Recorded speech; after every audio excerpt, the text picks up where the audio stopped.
지난 한 주간 주님 품 안에서 잘 지내셨습니까? 이제 완연한 가을인 것 같습니다. 아침 저녁으로 많이 선선하고 일교차가 심한데요. 좋은 계절이죠. 건강 조심하시고 또 이 가을에 주시는 하나님의 은혜를 기대하면서 풍요의 계절에 많은 것들을 받아 누릴 수 있기를 주님의 이름으로 축복합니다. 오늘은 질그릇이라 다행입니다 라는 제목으로 하나님 말씀을 나누겠습니다. 이미 예전에 수요일에 그리고 새벽에도 묵상을 통해서 한번 나눴던 말씀인데요. 이 사도 바울의 편지들에서 이 사람을 질그릇에 비유한 곳이 세 군데가 있습니다. 모두 우리가 잘 아는 말씀들이에요. 첫 번째로는 로마서 9장 20절 이하에 토기장이 비유가 나오죠. 바울은 하나님을 토기 빚는 토기장이요, 우리를 토기장이가 진흙으로 빚어낸 토기다 라고 비유했습니다. 여기에는 물론 질그릇이라는 표현은 정확한 표현은 없습니다만은 진흙을 재료로 한 그릇이다 라는 표현으로 이 비유 속에 그릇 중에 질그릇을 떠올릴 수 있습니다. 이 비유는 하나님의 주권을 강조합니다. 물론 이 서신서마다 그 받는 교회의 상황이 다르다 보니까 바울이 뭘 더 중요하게 여기느냐 이 차이는 있습니다만 꼭 그것만 맞다라고 말할 수는 없겠죠. 그렇지만 토기장이가 진흙 한 덩이로 이제 몇 개의 토기를 만들려고 합니다. 그는 귀하게 쓰려고 염두에 두고 그릇을 만들 수도 있고 선하게 쓰려고 염두에 두고 그릇도 만들 수 있고 얼마든지 토기장이의 마음인 것이죠. 토기장이가 알아서 그릇을 만드는데 그릇이 토기장이더러 이래라 저래라 말할 수 없다. 여기서 귀하게 쓸 그릇을 긍휼의 그릇이라고 표현했고 반대로 천하게 쓸 그릇을 진노의 그릇이라고 표현을 했습니다. 바울은 유대인과 이방인 중에서 예수님을 구주로 믿고 하나님의 백성이 되어 구원받을 자들을 긍휼의 그릇이다 라고 했고 반대로 예수님을 믿지 않고 죄와 불순종으로 멸망의 길로 향하는 이들을 진노의 그릇이라고 표현했습니다. 하나님의 주권을 강조해야 될 상황에서 바울이 토기장의 비유를 들었습니다. 질그릇이 등장하는 두 번째 비유는 디모데후서 2장 20절 이하에 나오는데요. 어느 부잣집이 있습니다. 이 부잣집은 부잣집답게 그릇이 아주 많이 있습니다. 종류별로 있습니다. 금그릇, 은그릇처럼 귀할 때 큰 잔치나 중한 손님이 올 때 낼 만한 그런 그릇도 있고 그냥 나무 그릇이나 그리고 질그릇처럼 그냥 평상시에 그냥 음식물 담고 그냥 내놓는 뭐 담는 별로 중요하지 않는 데 쓰는 그릇도 있습니다. 근데 여기서는 그릇 자체만 두고 귀한 그릇, 천한 그릇 뭐 이렇게 판단을 하고 있습니다. 사람마다 나름대로 객관적으로 볼 때 부정할 수 없는 차이가 있다라는 것을 우리가 알 수 있죠. 세상의 관점에서는 그 그릇이 금으로 되었느냐 은으로 되었느냐 아니면 나무인가 아니면 흙인가 여기에 관심이 많습니다. 네, 그래서 우리나라에서는 자주 사용하는 표현이 있잖아요. 그릇이 아니라 수저라고 그러죠. 그래서 금수저, 은수저, 흙수저 이렇게 이야기를 하는데 바로 그런 거죠. 이 사람마다 피할 수 없는 객관적인 그런 차이가 있다는 겁니다. 근데 만일 여기서 이 말씀이 끝났다고 한다면 우리는 소망이 없겠죠. 근데 바로 다음 구절에 뭐라고 말씀하냐면 그러므로 누구든지 이런 것에서 자기를 깨끗하게 하면 귀 쓰는 그릇이 되어 거룩하고 주인의 쓰임에 합당하며 모든 선한 일에 예비함이 되리라 라고 했습니다. 손님이 찾아왔는데 부유한 집은 멋진 가구와 가전제품도 보여주고 또 비싸게 수입한 그런 찻잔을 내오면서 나름대로 뿌듯함을 느끼겠죠. 그렇게 품질 좋은 것 고급으로 손님에게 감동을 줄 수가 있을 겁니다. 그러나 상대적으로 덜 부유한 집은 깨끗하게 해서 손님을 맞이하게 되죠. 근데 하나님은 좋은 걸로 보여주기보다는 깨끗해야 쓰임받을 수 있다는 그런 말씀을 해주셔요. 우리가 볼 때 물질적으로 큰 부자가 얼마나 됩니까? 탁월한 재능 있는 사람이 과연 몇 %나 되겠습니까? 자기를 깨끗하게 하면 귀 쓰는 그릇이 된다. 거룩하고 주인의 쓰심에 합당하다. 모든 선한 일에 예비함이 된다. 그래서 평소 우리가 하나님 앞에 거룩하게 살아가는 것이 중요한 거죠. 내가 세상에서 금, 은은 못 되어도 적어도 하나님의 말씀 안에서 세상과 구별하는 거룩한 사람으로 살아간다고 한다면 하나님이 나를 얼마든지 들어 사용하신다고 하니까 굉장히 소망이 되죠.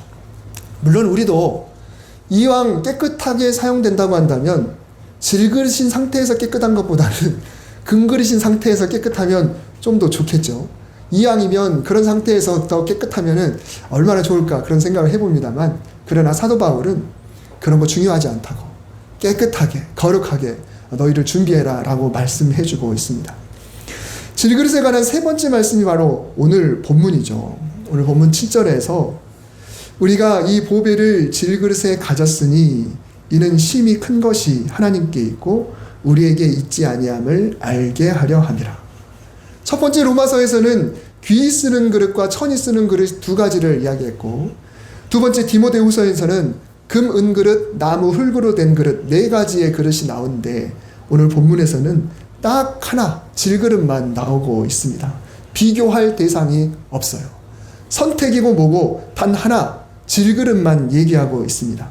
우리가 이 보배를 질그릇에 가졌다. 즉 사도 바울은 자기 자신이나 고린도 교회 모든 성도나 다 질그릇이라는 거예요. 다 똑같이 질그릇이다. 물론 이 말씀을 후대의 그리스도인 그리고 바로 지금을 살아가고 있는 저와 여러분 모두도 다 똑같이 질그릇이라고 한 가지로 이야기를 해주고 있다라는 것이죠. 오늘 이 말씀을 통해 두 가지를 함께 나눠보려고 합니다. 첫 번째로는 이 말씀은 우리가 잘 알고 있듯이 우리가 본래 얼마나 낮은 존재인가를 알려주심과 동시에 이렇게 낮고 낮은 존재, 이렇게 보잘것없는 존재에게 하나님께서 가장 소중한 보배를 담아주셨다라는 놀라운 사실을 알려줍니다. 우리도 사실은 수납하는 게 중요하잖아요. 이왕이면 좋은 게 있으면 어디다 담을까 이것을 고민하지 않습니까? 명품이면 명품 파우치에다 담고 명품만 담아놓은 장식장에다 담고 싶잖아요. 좋은 그릇은 거실에 있는 그릇 장에다가 예쁘게 놓고 싶은 마음이 아니겠습니까? 그냥 대충 쓰는 것은 아무 데나 놔도 되잖아요. 그런 것처럼 사실 보배를 담을 만한 그 격에 맞는 것에다 담아야 맞잖아요. 요즘은 집에서 질그릇을 찾기가 쉽지 않지요. 질그릇은 어떤 그릇인가요? 네이버 사전에 보니까 잿물을 덮지 아니한 진흙만으로 구워 만든 그릇, 겉면에 윤기가 없다라고 나옵니다. 지금은 흙으로 그릇을 만들면 대부분 굽고 또 유약을 바르고 이렇게 해가지고 지금은 그냥 그 흙의 질감을 그대로 쓰는 그릇을 잘 사용하지 않죠. 관상용으로 쓰면 모를까. 대부분은 우리가 쓰는 것은 광택 나 있고 윤기가 다 있고 그리고 코팅되어 있는 그런 그릇을 사용하죠. 그러나 질그릇은 그렇지 않습니다. 우리가 국어 시간에 배웠던 옛날에 용어로는 빗살무늬 톡이라고 하고 요즘은 질문톡이라고 하죠. 어떤 빗으로 긁어낸 그걸 빗 모양 질문톡이라고 하고, 그거 없는 우리 민무늬 톡이라고 배웠던 거는 무문톡이, 그러니까 그 어떤 문양이 없는 그런 톡이 이렇게 이야기하더라고요. 용어가 바뀌었어요. 그래서 옛날 그 톡이들 보면은 어떻습니까? 흙이 색깔이 고스란히 드러나고 그리고 그 재질도 그대로 느껴지고 혹여라도 우리가 만져보면 그 까실까실함이 느껴지죠. 네, 그런 게 바로 질그릇입니다. 그러면 고대 지중해 세계는 어떨까? 거기서도 마찬가지입니다. 이 사진은 튀르키예 한 박물관에 있는 사진인데요. 1세기 전후에 지중해 주변 로마가 통치하고 있던 예수님 당시 그 시대에 가장 많이 사용되던 이 질그릇입니다. 이렇게 생겼어요. 우리가 똑같아요. 보기만 해도 까실까실하고 뭔가 약해 보이는 그런 거죠. 그래서 이 그릇은 값도 아주 싸고 누구나 손쉽게 구할 수 있는 일상 용기가 대부분입니다. 특별한 것이 아니고 값비싸지도 않고 매일 깨질 위험이 있는, 그래서 그냥 깨져도 그냥 버리면 되는, 그래서 그냥 싼 그런 토기를 말합니다. 이렇게 보잘것없는 내가 보배를 가졌다. 이 보배가 과연 무엇입니까? 오늘 보면 바로 앞부분을 보면 예수 그리스도의 영광의 복음의 광채다라고 이야기를 해줍니다. 어두운 내 빛이 있으라 말씀하셨던 하나님께서 예수 그리스도를 통하여 하나님의 영광을 알아차리는 지식의 빛을 우리 마음에 주셨다. 바로 그 빛이 보배라고 말씀해 주고 있습니다.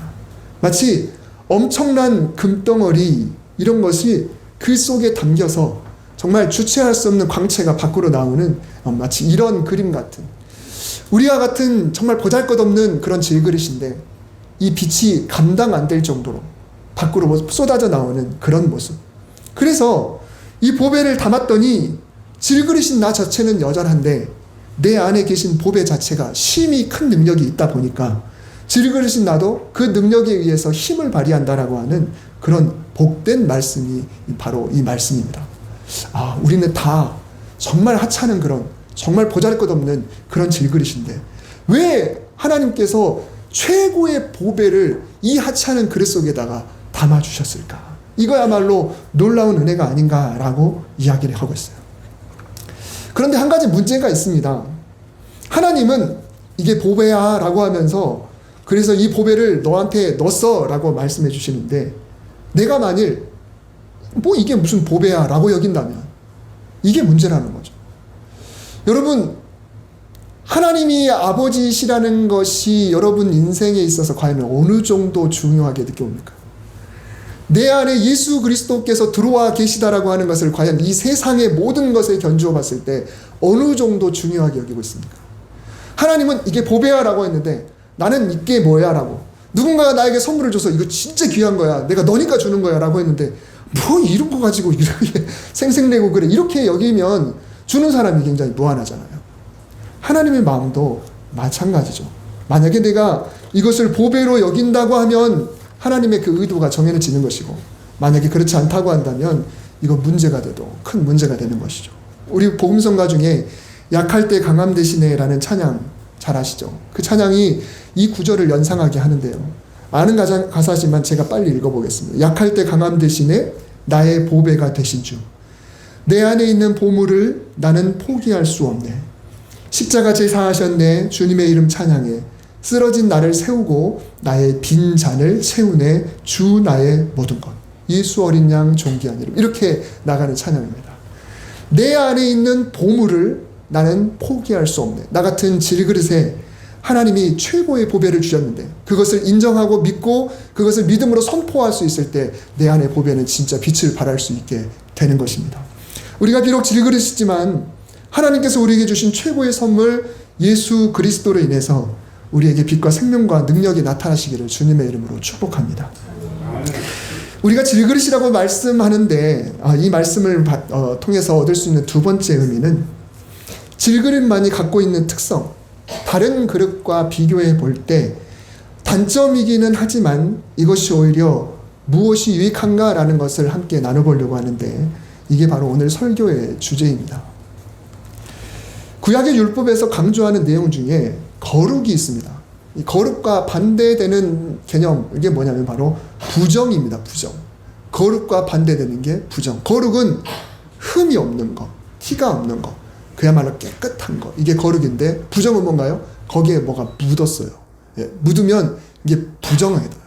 이제는 그 거룩이라는 단어를 사용할 수 없게 된다. 그래서 부정하다라고 하는 것이죠. 그래서 율법에서는 거룩을 굉장히 강조합니다.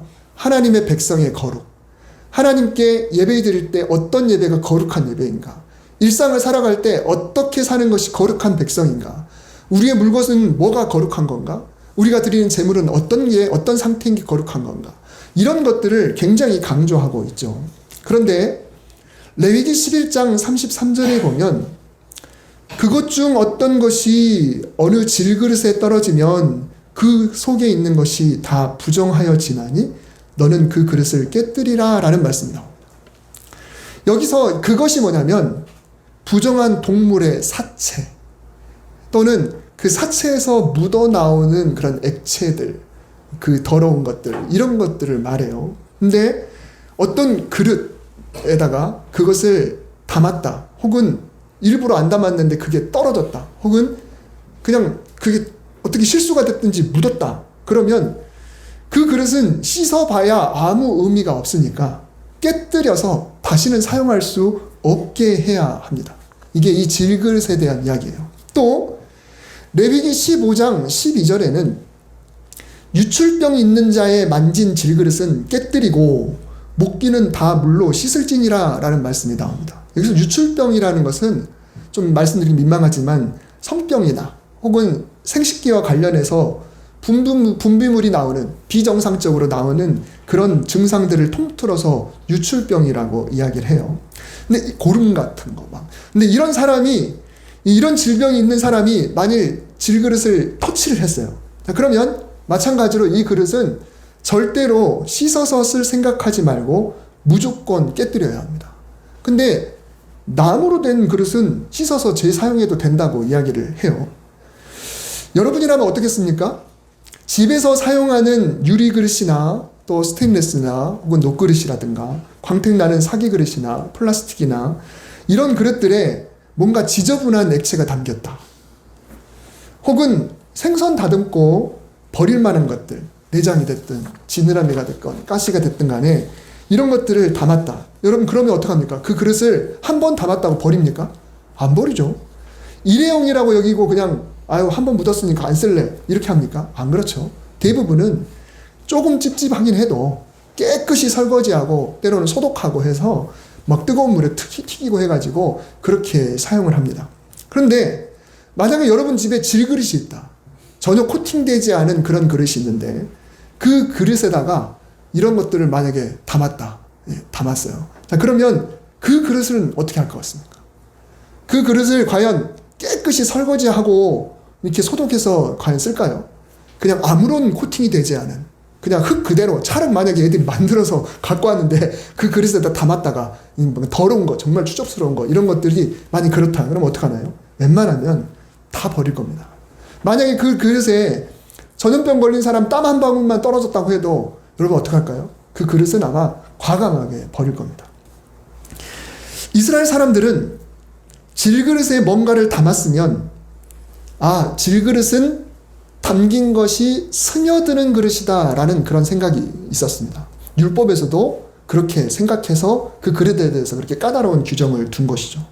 금그릇이나 은그릇이나 유리그릇이라면 깨끗이 닦으면 완벽하게 비워낼 수 있겠지만 질그릇은 완벽하게 비워낼 수 없는 그런 특징이 있다는 거예요. 그런데 바울은 우리가 다 질그릇이고 이 질그릇에 다른 것이 아니라 예수 그리스도의 얼굴에 있는 하나님의 영광을 아는 빛을 담았다라고 이야기를 했습니다. 이 엄청난 보배를 질그릇에 담았다고 표현했어요. 질그릇을 뭐라고 했습니까? 한번 담으면 완벽히 비울 수 없다고 했습니다. 그런데 이 보배가 담겨졌으니 이 보배도 마찬가지라는 거죠. 이 보배도 다른 그릇이 아니라 너희는 금그릇이다. 이 금그릇에 보배를 담았다 그러면 혹시라도 내가 신앙이 틀어지고 핍박에 굴하고 또 뭔가 유혹에 넘어져서 아이고 하고 이렇게 버려버리면 에이 씻어버리면 씻을 수가 있어요. 근데 질그릇에다가 이 보배를 담았기 때문에 혹시라도 눈에 보이진 않아도 겉으로는 느껴지지 않아도 예수 그리스도가 한번 나를 만나준 이상 한번 나를 자녀 삼아주신 이상 한번 나를 성령께서 인쳐주신 이상 한번 하나님에 대해서 알아버린 이상 이미 나라고 하는 이 질그릇 속에 나도 모르게 그게 스며들어 있다라는 거죠. 예수 그리스도의 빛, 그 능력, 그 보혈, 성령의 기름 부으심이 이미 배어 있다. 아우 나는 하나님 이제는 안 믿을래. 나 하나님 떠날래. 라고 혹은 내 신앙이 완전히 꺾여서 아우 나는 예전같이 난 돌아가지 못해. 라고 에이 하면서 이렇게 그릇을 비워버렸다고 생각했는데 아무리 내가 비우고 씻고 했다고 해도 하필이면 질그릇이기 때문에 나도 부인하지 못하는 무언가가 그 속에 이미 스며들어 있다라고 하는 것이죠. 이 사실을 바울은 오늘 본문 10절에서 이렇게 이야기했습니다. 새한글 성경 번역으로 읽어드리겠습니다. 언제나 우리는 예수님의 죽으심을 몸에 지고 여기저기로 다닙니다. 그것은 예수님의 생명도 우리 몸에 나타나도록 하기 위해서입니다. 이게 무슨 말일까요? 보배를 안 버리고 있는 사람은 여전히 그 보배를 짊어지고 다니겠죠. 근데 이 보배가 이미 내가 버렸다, 나는 이미 다른 데 버렸다라고 여기는 사람도 그 몸에 이미 그것을 짊어지고 다니고 있는 거예요. 나는 모르고 있는데 내가 그걸 짊어지고 다니고 있어요. 나는 의식하지 못할 수도 있습니다만 이미 내 몸에 스며들어 있기 때문에 내가 여기저기 다닐 때도 어쩔 수 없이 예수님도 함께 다니고 다니다 보면 예수님의 생명이 어쩔 수 없이 내 몸에서 드러날 수 있다라는 그런 말씀을 우리에게 해주고 있습니다. 여러분, 우리가 때로는 그런 사람들 경험하기도 하죠. 저 사람이 뭔가 좀 달라. 근데 얘기를 나중에 깊이 나눠보니까 어렸을 적 교회를 다녔던 사람이라는 거죠. 언젠가 성령을 체험했던 사람이라는 거죠. 그런 사람들을 우리가 경험할 때가 있어요. 뭔가 숨기고 싶어도 계속 교제하다 보면 어느 순간 자기도 모르게 나타나는 그런 미세한 빛 같은 게 그를 통해서 드러나게 된다. 물론 여전히 보배를 많이 담고 있는 사람은 많이 드러나겠지만 혹시나 보배를 많이 빼냈다고 여기는 그런 사람도 어쩔 수 없이 예수님의 생명을 드러날 수밖에 없다라고 오늘 가르쳐주고 있습니다. 제가 만년필을 사용한다고 제가 가끔 말씀드리는데, 만년필도 오랫동안 사용하지 않으면요, 그 속에서 잉크가 굳어버려요. 그래가지고 잘 써지지 않습니다. 그러면 세척을 해야 되거든요. 물이나 세정액을 이용하고 또 피스톤을 통해서 강제로 깨끗한 물을 계속 넣고 빼주고 이걸 해야 합니다. 그리고 따뜻한 물에다가 담궈 놓기도 하고 또 잘 말리고 또 하고 굳어있는 잉크를 빼야 돼요. 그런데 참 신기한 것은 아무리 세척을 해도 100% 빠지진 않더라고요. 진짜 다 잘 뺐다고 해도 나중에 물을 담가 놓으면 사진을 한번 보여드릴게요. 그냥 이렇게 묻어 나옵니다. 스며 나와요. 잉크가 살살 이렇게 스며 나옵니다. 참 신기하죠. 나는 다 뺐다고 해도. 여러분, 이게 우리 안에 들어오신 예수 그리스도 그 보배다라는 것이죠. 여러분, 하나님은 어떤 분이실까요? 하나님을 담은 질그릇, 예수님을 담은 질그릇을 절대로 포기하지 않는 분이십니다. 나는 주님을 버리고 싶어도 이미 스며있는 이 보배의 흔적 때문에 다시 주님을 찾고 다시 힘이 나도록 해주는 분이 바로 하나님이세요. 만약에 하나님이 너무 냉정하셔서 너는 금그릇인데 내가 널 담았어. 내가 네 속에 네 속에다 나를 넣었어. 네가 버렸네? 그래, 그럼 넌 나와 바이바이야. 이제 난 너 볼 일 없어. 이런 하나님이시라면 우리에게 소망이 없어요. 그런데 하나님이 질그릇에 일부러 우리를 질그릇 하나의 종류라고 칭해 주시고 그 속에다가 보배를 담았다고 하나님 말씀해 주시는 거예요. 그러면 우리가 아무리 쏟아부었다고 해도 어떻게 네가 날 다 버린 것 같지? 내가 이미 네 속에 스며 있는 걸 어떡하니? 때가 되면 네 안에서 내가 드러나게 될 거야 라고 하나님이 말씀해 주신다는 거죠. 이게 우리에게는 굉장한 소망이 되는 것입니다. 혹시 우리 주변에 신앙생활을 하다가 멈춰있는 분들이 있다고 한다면 우리가 이 말씀을 붙잡고 그 사람을 위해서 기도할 수 있는 이유가 됩니다. 하나님 이렇게 말씀해 주셨으니 하나님 그 질그릇에도 하나님이 스며있는 하나님의 그 보배가 밖으로 나올 수 있게 하시옵소서. 예수님의 흔적이 되살아나게 하시옵소서. 이미 보배를 담았던 질그릇이지 않습니까?